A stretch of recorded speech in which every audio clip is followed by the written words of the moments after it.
Hi everyone, it's Melissa, and today I will be sharing with you the romance novels that I will be reading during the next month or so. So this is part of my I've Never Read series where I am pushing myself to try new genres, authors, book formats, just different things that I have never read before. And I have never ever read I say I've never read a romance, but I guess really what I should say is that I've never read a contemporary romance. So I have read like Regency romance, I've read Jane Austen, but modern day romance I have never ever read.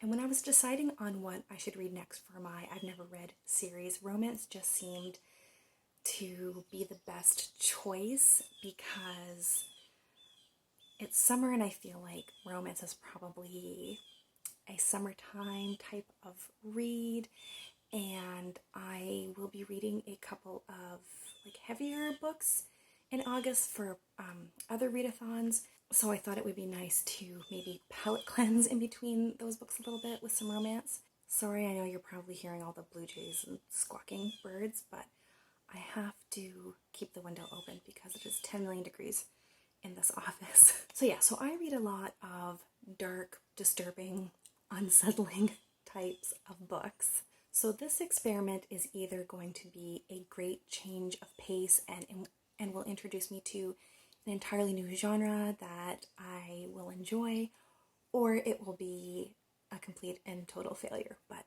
that's half the fun. And I really don't think it will be a complete disaster because I am a firm believer that every single genre has crappy books and great books. So I'm trying to find some great romance books to read. So while I was scouring the internet trying to find different romance books, I was trying to also choose books with a variety of experiences. So I was looking for BIPOC authors. I was also looking for like BIPOC representation in the characters, representation of like different sexualities and like all that kind of stuff. I didn't only want to be reading like one type of romance book. So without further ado, let me show you what I'm planning to read. I chose 4 books because in a month I figured one romance book a week would probably be good.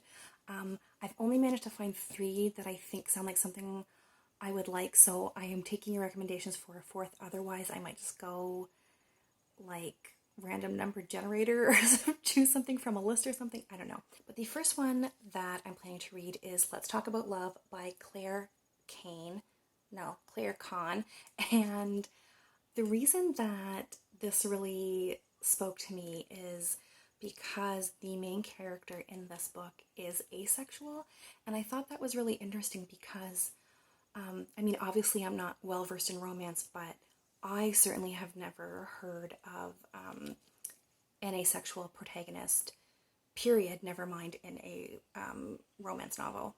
And I'm not sure how much her asexuality has to do with the plot, if that's something that she's struggling through in the dating world, or if that's just a part of her character and it doesn't really feature much in the story. Either way, I don't really care. I just thought it was cool to find a book with an asexual character as the protagonist. So this one really piqued my interest. So excited to get to this. But the next book I've chosen is The Gentleman's Guide to Vice and Virtue, and I have to say this was like 90% a choice based on the title. For whatever reason, the title just sounded interesting and it just piqued my interest.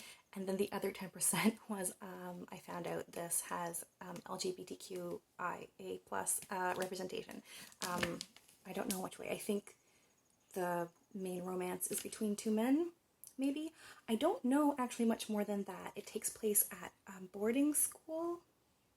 I'm not sure, but I'm kind of almost hoping this is a little bit satirical or kind of poking fun at Regency romance a little bit, but like with a modern twist. I'm not really sure, but that is really what I would be in the mood for, so I'm hoping that's the case. Oh, and I didn't mention the author is Mackenzi.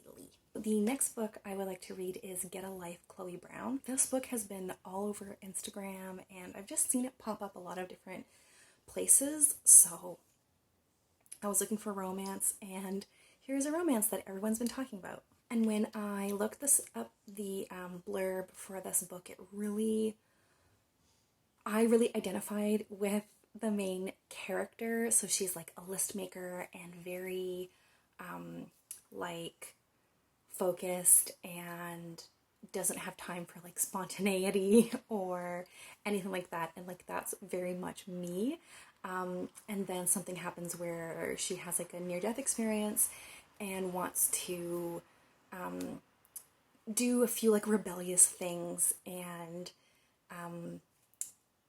one of her like friends or acquaintances who is a rebellious person, she is basically looking to him for advice on how to do this, and then I'm assuming there's a budding romance from there.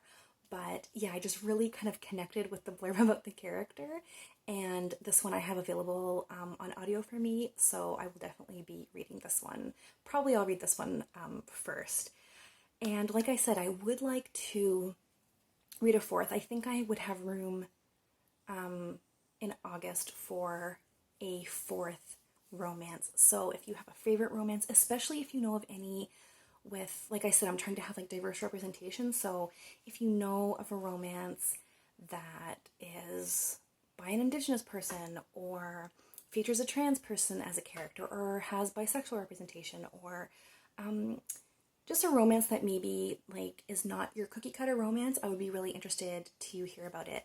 So yeah, so I'm really excited to get into a genre that is very far removed from what I normally read, and I'm hoping that'll be as successful as my experiment reading graphic novels, because that was very enjoyable.